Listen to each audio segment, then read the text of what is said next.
Welcome to another episode of the Dare to Transcend podcast. Today, we're going to explore the world of financial planning, financial coaching, and all the ways that women can use finances to increase their leadership and their joy in their lives. So stay tuned.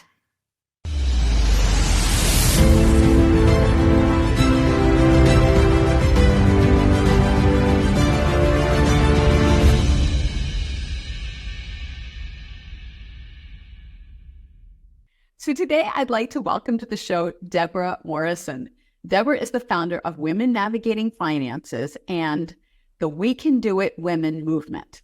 Retired from 4+ decades of practice as a CFP, retired planning and master's asset manager, Debra leverages rich wisdom to ensure every woman has access to knowledge, tools, and strategies to uplevel their financial confidence and their net worth. So welcome, Deborah. I'm really excited to have you here with us today. Thanks, Karen. It's my pleasure indeed. So you have had a lot of experience in financial planning, and you've taken a recent turn with that recently. But let's just start by understanding a little bit about your story, how you got into financial planning, and, how that segued into what you're doing now. Well, thank you. I was raised on a real humble 100-acre beef cattle farm, and this in Western Pennsylvania. And it was rural, and it was a lot of hard work and so forth.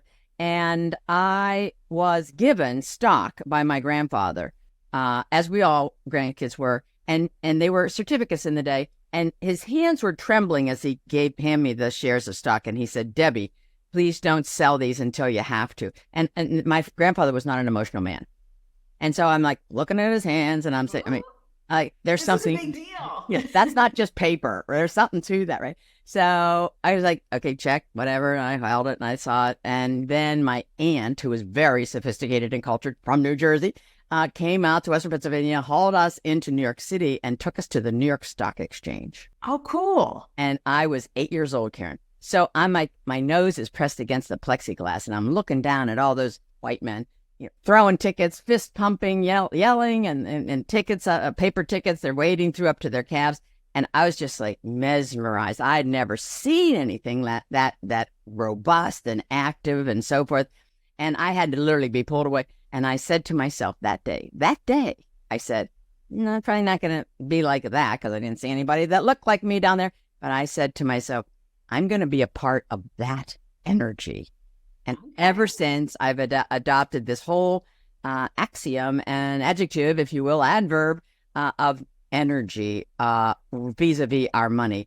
And it's so true. So I speak of money as energy because sometimes people get a little fearful about money, and very seldom do people get fearful about energy. So it's kind of like a backdoor, like, okay, we can talk about this, right? Energy. Interesting. I love that story. That at 8 years old, there's not so many people that start out at 8 years old saying something like that and actually following through with it. Yes, exactly. So how did you become part of that energy to start out with? Well, I didn't sell those stocks until I was out of college, and I was working 3 jobs to put myself through college. And I think I did eventually sell it just to reduce and eliminate my college debt, which I was grateful to do. And I was very interested in math. I was very good in math. I did all the math, trig, and everything. And went to college and did a business admin degree, big deal. And upon graduation, wanted to learn about investments because it really did intrigue me. And of course, our school was too small to attract, big employers. Like I would have to scarf out an opportunity myself. And I did. And I took the test to go with John Hancock, which of course isn't a big, it's not. However, I looked, Karen, and they had one woman CEO of their property and casualty division of the whole John Hancock umbrella, right? And I said to myself, they at least have one. And they were maybe the only one.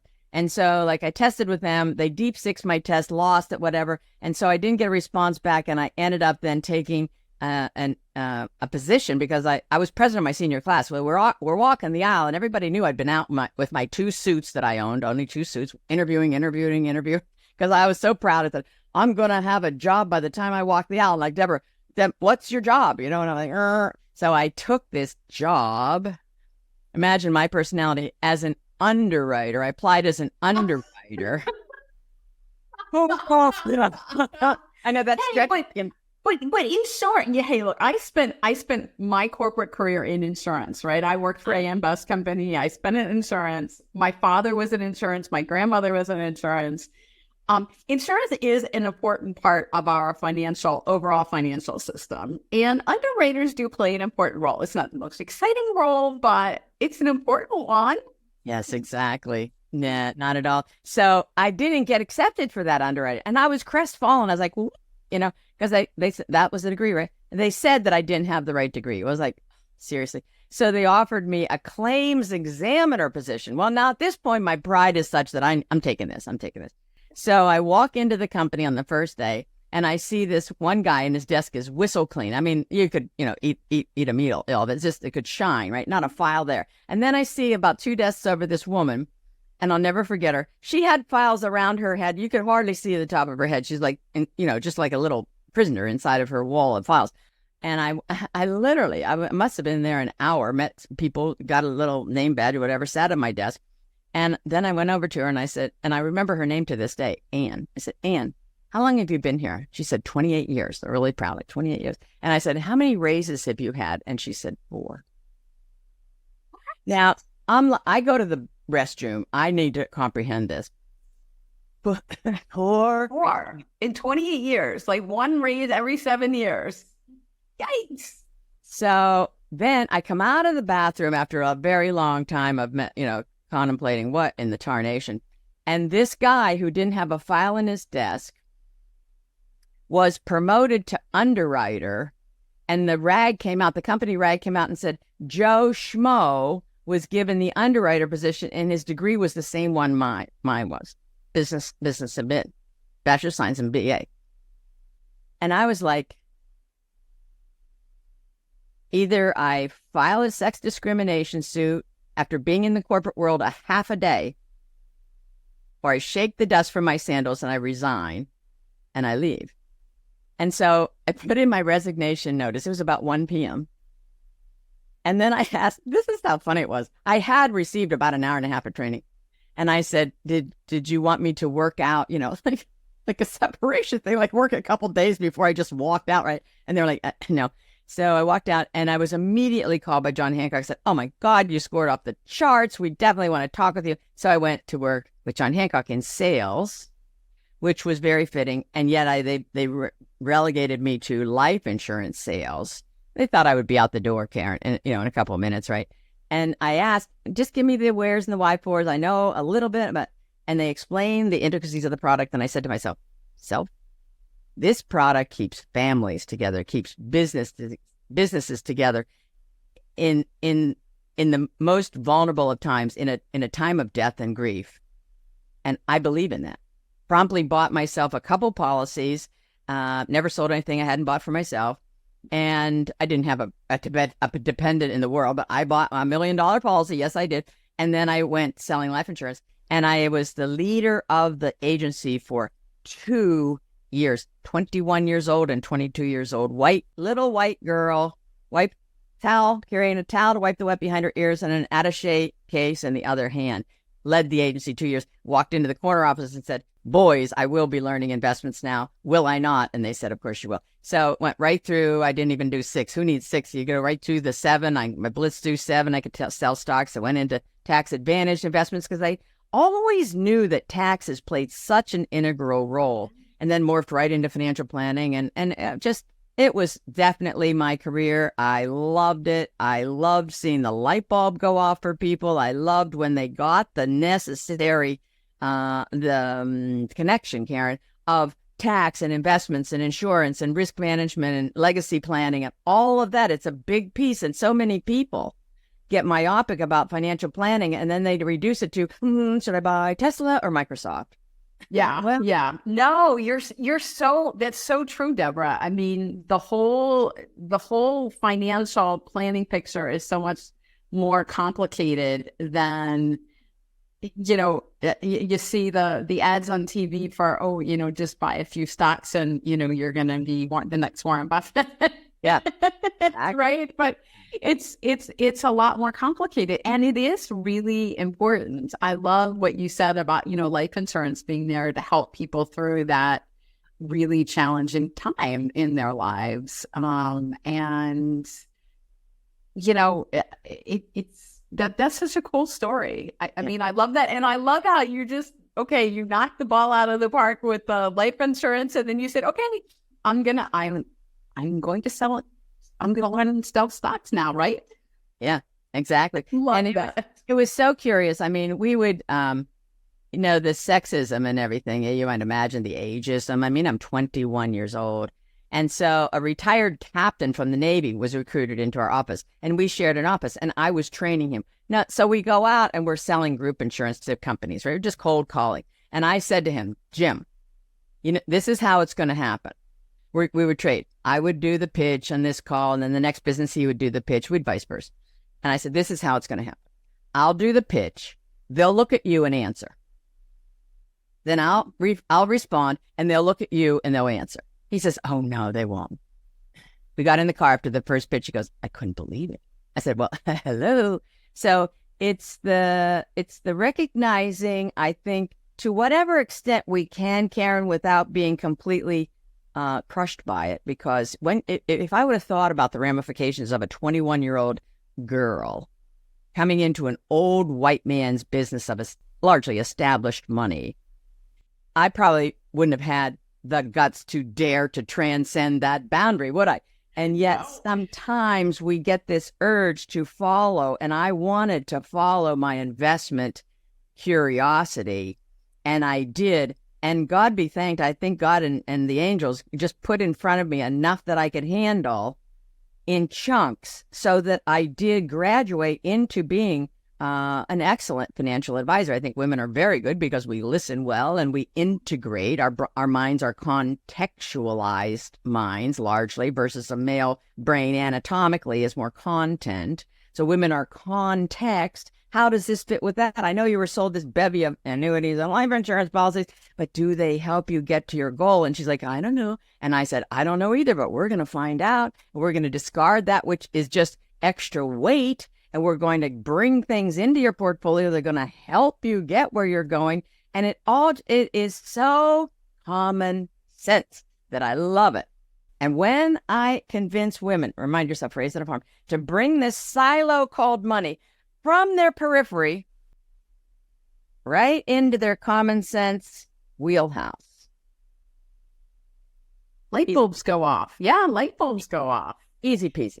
And it changes, to your point, even in the introduction you gave, it changes women's confidence.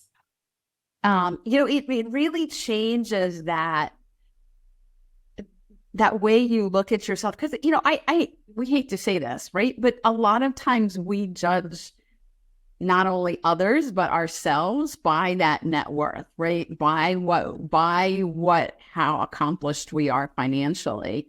And that's not necessarily a great judgment, and we're going to get into that in a minute. But it also does help us feel like, okay, I've got enough underneath me here to say I have a little bit of security, and that even in and of itself creates confidence. Mm-hmm. Absolutely. Absolutely. Well, let's get serious. We're not like we weren't serious before. I apologize. That's a silly statement. Let's be conscious of this.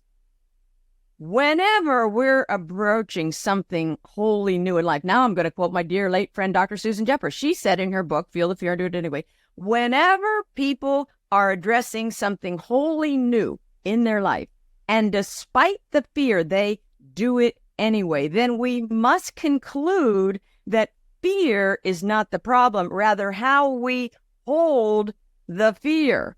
And so she developed this pain power continuum. Won't go into it today, but grab it from your library. You don't even have to buy it if you don't want. Get into her pain power continuum, which is this ability, when we look at it with like on two end posts, and we end up over here in the pain side because we're frightened or something, then we know that there's another goalpost, and that's power. And we can inch our ways over here, and we're going to basically, from time to time and challenge to challenge, vacillate. And yet we know once we're shown it and once we see it and believe it, that there's a better way. And we can get there if we're, one, intuitive enough to make the right next step, or we're partnered with somebody that says, hey, Betty, here's the next step. Here's the next step. Here's the next step. Yeah. Yeah. No, 100%. Yeah. And, you know, I always, one of the things that I have written about in my blog and I talk about often is the whole thing about, you know, there are really only two emotions, fear and love, right? Absolutely. Fear and love. And when you want to overcome that fear, you're on that pain continuum, to really get in touch with the love aspect of it is a big step in trying to transition. And that love is, you know, somebody else in your life, a love of what your goals are, your passions are, whatever that motivation is, that motivation to overcome that fear needs to be based in love. So, you know, I implore us, and I have this heart-shaped mirror for a reason. I implore us to love ourselves. Now, this isn't first nature for women who have been socialized to outwardly give. No, it's not.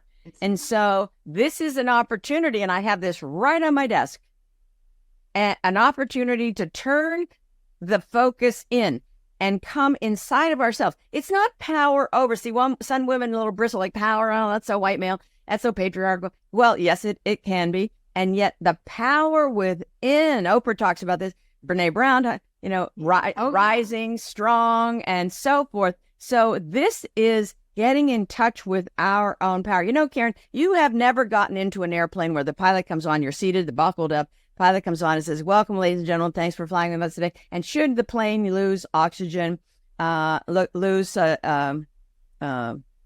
altitude, you will find oxygen masks dropping from the overhead compartments. Men, put your own masks on first. Women, put the mask on of the person beside you, the person to the other side of you. Put the mask on of people 3 rows in front of you, 3 rows behind you. If you might still have oxygen and still be alive, all right, go ahead and put your mask on. No, pilots never say that. No, never.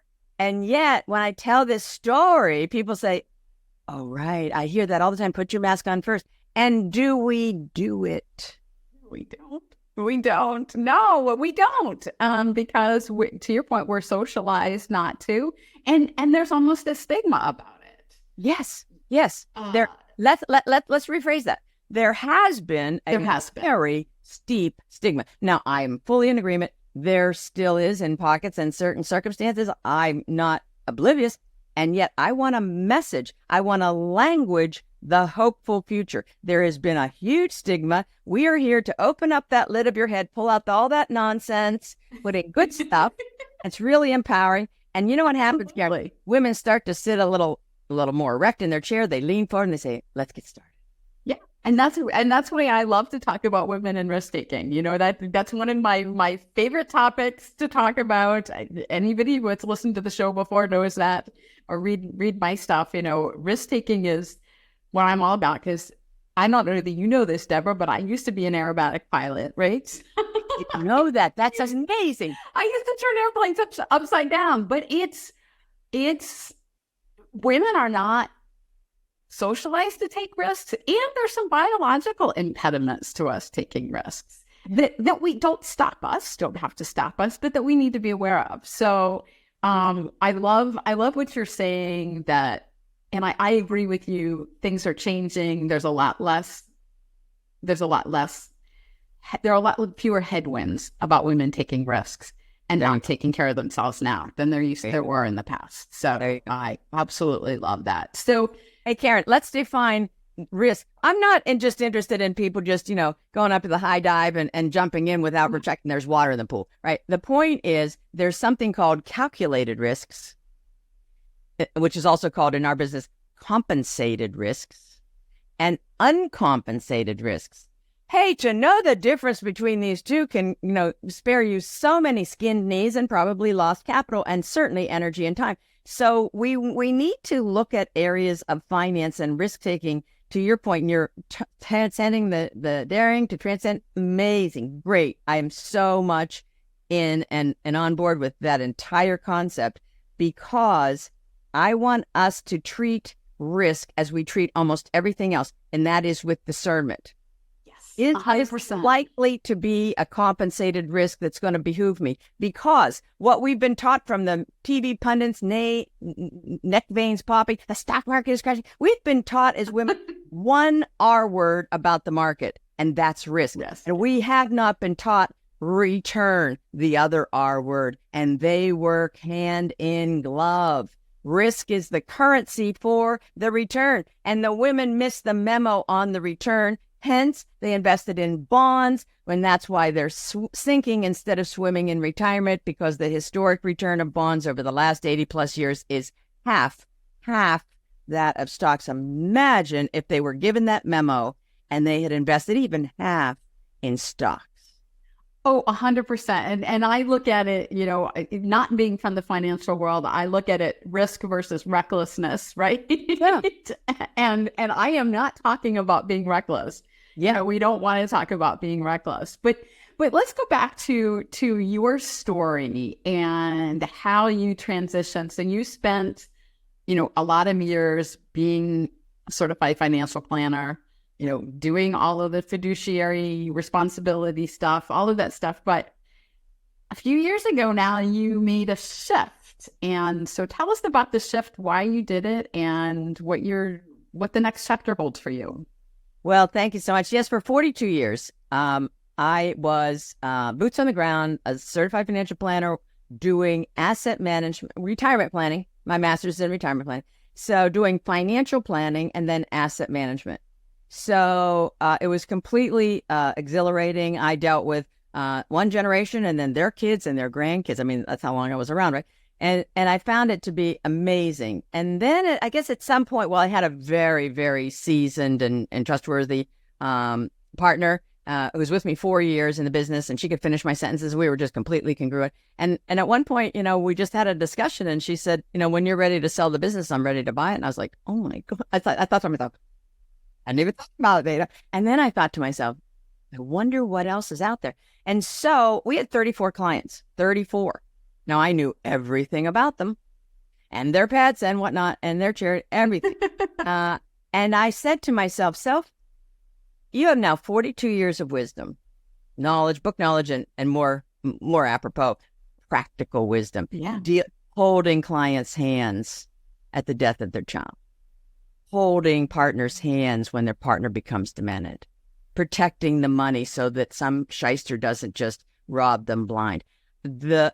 What I have gone through, what I have been through with my clients is are some of the finest moments, and it was not included in the CFP coursework. I can tell you. So the point is, I was completely engaged, and then I said to myself, I wonder if I should, and I don't mean the should in a pejorative, could leverage this literally to the masses and bring the good news, if you will, to mature women. And so I gave a TEDx talk about it, Feel the Financial Fear and Do It Anyway. And I invite you to take a look at that, especially if you're over 60. You probably resonate with some of that. And it is an empathy that I am conveying, Karen, in that TEDx and throughout my practice that has led me to become what I call a financial and leadership coach since 2020. So my business 2020, then morphed into a new company, create a new company, Women Navigating Finances. And so I was coaching a group of women, I had a membership and stuff, and now I do one-on-one, and I'm into some, bigger things, and I'll look to travel internationally speaking to get this good news out that we can do money. We can get it, and it is not too late. No, it is not.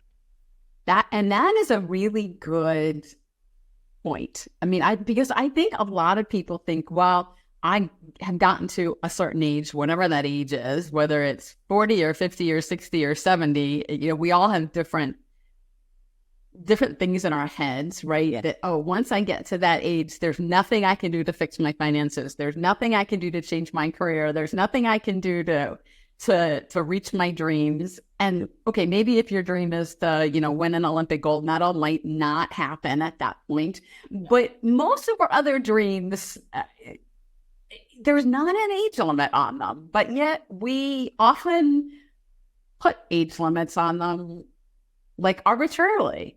And I love that part of your message is it's not too late. It's not too late to really create that financial stability for yourself.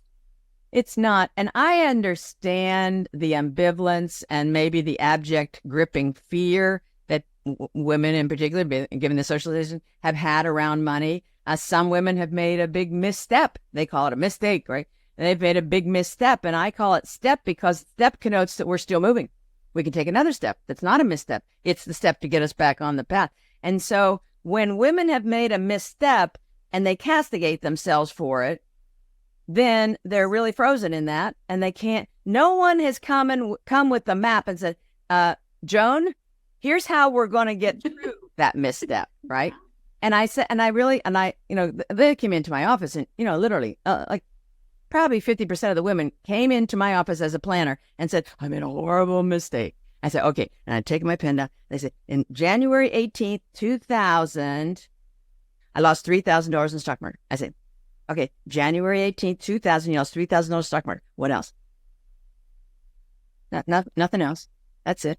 I was like, if they made, I want to be them. If that's it, we are going to be golden. And I'm just like, golden. And they sit up and they say, yeah, are you for real? And like, am I hearing this from a professional?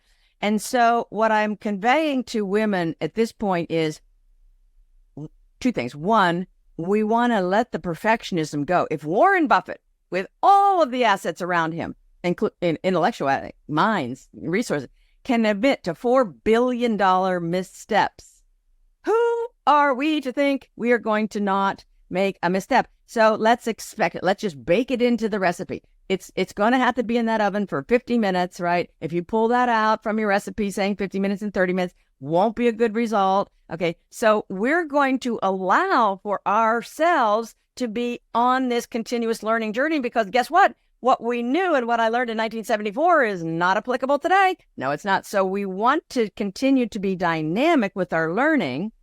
And yet I do show amazing amounts of empathy because it's so congruent and so my thing. It's who I am. For women who really had saved very diligently, most of them. I mean, sometimes they're paralyzed for a long time, and that's unfortunate. And so we say, okay, we're looking back for the lesson. I heard the incident, the story, and now here's the lesson. We're going to take that forward, and now we are going to come radically responsible. We are going to come right here in the present and forgive ourselves. Woohoo! Amen. Yes, amen. I mean, that's so important in anything we're doing, right? Whether you're talking about your finances, your career, your children, your spouse, whatever relationship situation you've been in, we all make mistakes. Sometimes we make big mistakes. Sometimes it's more than losing $3,000 in the stock market 20 years ago. Sometimes it's losing $300,000 or whatever, or other mistakes. But if we don't forgive ourselves, we can't move past them, and we set ourselves up to continue to make mistakes. See, here it is.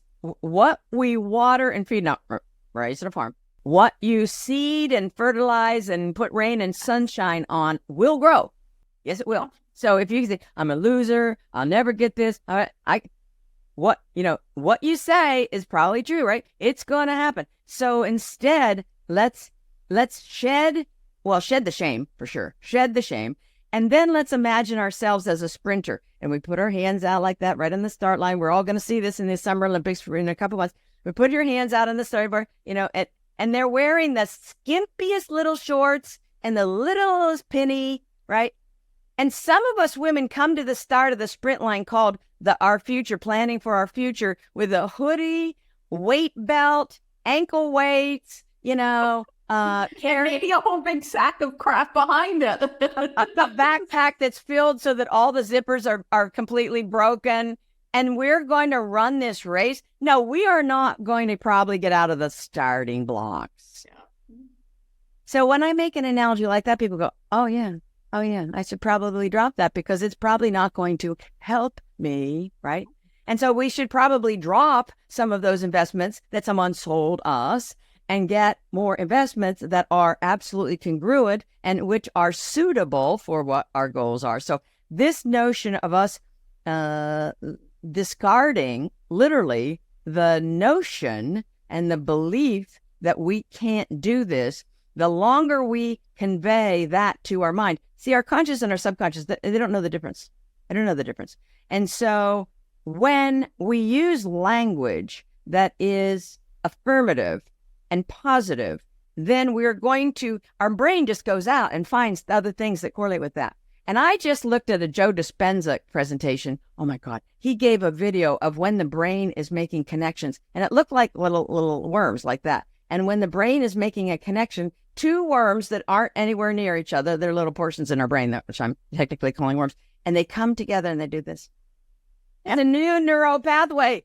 Oh my gosh. And how about if we do this and this? And to your earlier point, now we compound our wins. And yet it's important for us to start with a win, start with a little win, and then say, oh, I did that. I did this. I did this. And pretty soon we have become a leader of our own life, and it emanates. And people around us will say, hey, what happened to you? You seem different.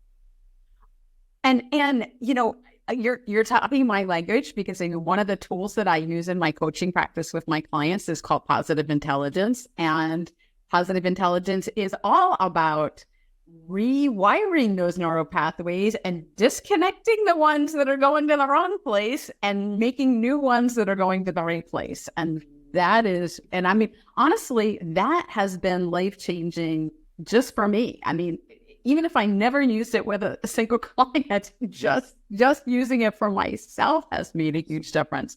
And I can see also, the difference that it makes for other people. And, you are, we're absolutely right when we keep telling ourselves those same negative stories. And positive intelligence teaches that you need to have three positive thoughts for every one negative thought, in order to keep those neural pathways going the right direction. Exactly. And so, especially with our finances, when we're talking about that stuff, that work that you're doing is so important. Well, thank you. And to the point, I love the words, and I want to notice our words. And so, to your the positive intelligence, amazing. And we're not typically, I mean, it takes 28 consecutive days to even put your pants on a different leg first, right? That's science, 28 days. And so it's not like, you have this epiphany and you hear a transformational speaker and you say, oh, wow, and by the time you get in your car and you drive home, well, in the old days when we, attended live, you kind of, the same old pattern comes in, the habit. No, it's easier to stay here. Here's the deal. We're either going to go through life being a victor or a victim. And I can tell you which is more fun. Me too. That's absolutely 100%. So I love that. I love that being a victor. So Deborah, this has just been such a delightful conversation, and you have shared so many amazing pieces of wisdom here. So if people want to get a hold of you after this and learn more about you, what you're doing, I know you also, the We Can Do It Women movement is also something that we really didn't get into today a lot. But if they want to learn more about you, about that movement or your work, how do they get in touch with you? Well, thank you kindly. I do have a website called We Can Do It Women, and there's some wonderful things on there. And and we have an app. You can download it, Android or Apple. We Can Do It Women app, and it's being populated as we speak, and it's going to be real dynamic in time. It's going to be popping out. And womennavigatingfinances.com is a great website, and you can ping me at team, TEAM, at Women Navigating Finances. It's a mouthful, but you can handle it. Women Navigating Finances. And I love the wording of that because there's really no confusion. Like you're driving your financial car and you're trying, and so I would be a scout, right? I'm your intuition. I go on or up around the next corner and I circle back. You guys, there's a pothole on the right-hand side. Steer your car around. Like, 'cause how are we going to get to the finish line sooner, more with accelerated balances in our account and our net worth is if we avoid the leaks, if we avoid the potholes, right? And so it's the management of the risks, right? That's so incumbent upon us actually achieving that wealth goal, if that's a particular goal. And remind ourselves that this wealth is more than this, Karen. Wealth is physicality, mentality, relationships, spirituality, the full gamut. And you know when you realize that? Front and center 2020 vision, and someone near you and beloved to you dies, becomes disabled, you would spend all of this to get that back. And so I say people spend the first half of their life chasing this, this is $1,000, chasing this. And then the next half of their life, they spend a good deal of this to get back the health they sacrificed to get this. Yep. Let's be smarter than that. Let's plan ahead and let's be judicious with our actions. And you do not have to do this alone. No, you do not. It is wise to partner with somebody who's been up ahead and seen probably most of what you're going to bring to the table in terms of your life circumstances, foreseen or unforeseen. So partner with a fiduciary planner. That's a whole different topic for a different day, but not a commission person, and partner with a good financial coach. And I'm happy to, talk with you about, could that be me? I only want to work with people that I resonate with and I feel that I can really help them move their needle. And I want you, listeners, to find that person in order so that you can develop the relationship on which you can rely. I'm not turning a nurse or a teacher into a financial planner or an investor. Absolutely not. And yet I want you to know the vocabulary and the vernacular and the overarching themes so that you can be intelligently involved in the conversation and make your priority choices as they lay out the choices, and they're going to change and be dynamic. So we can do this, women. You're not doing it alone, and yet you are the champion of your own mind. And I implore you to put signs around your house to remind yourself. I have this sign. I just took it off my computer. You can do it. A woman like me, transformational speaker. I can do it because sometimes I don't think I can. That little monkey mind comes in and says, I don't know. Who do you think you are, right? I mean, we all have it. Right? We all have that. I mean, that is so true. And we can do it. And I know you and I have similar goals. You're focused in the financial area. For me, it's okay. Your finances are in straight. You've worked all that point chasing that money. What legacy do you want to leave? What do you really want to do with this next part of your life to make a bigger impact? And to the point we had the conversation earlier about putting your oxygen mask on first, a lot of women don't even know what they really want to do. Maybe they have the finances in place, but they don't know what they want to do and how they want to make an impact in the world in the second half of their lives. And that's what I love working with women on. And so, there's so many opportunities for women these days to get support from each other. Yes. And in lots of different contexts. And I love that we're all doing that together. So thank you for joining me today, Deborah. I really appreciate your time and your wisdom.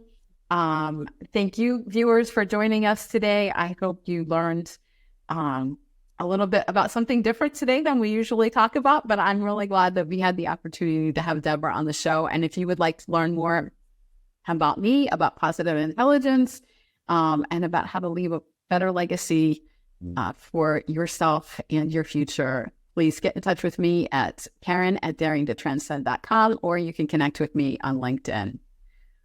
I'll see you next week.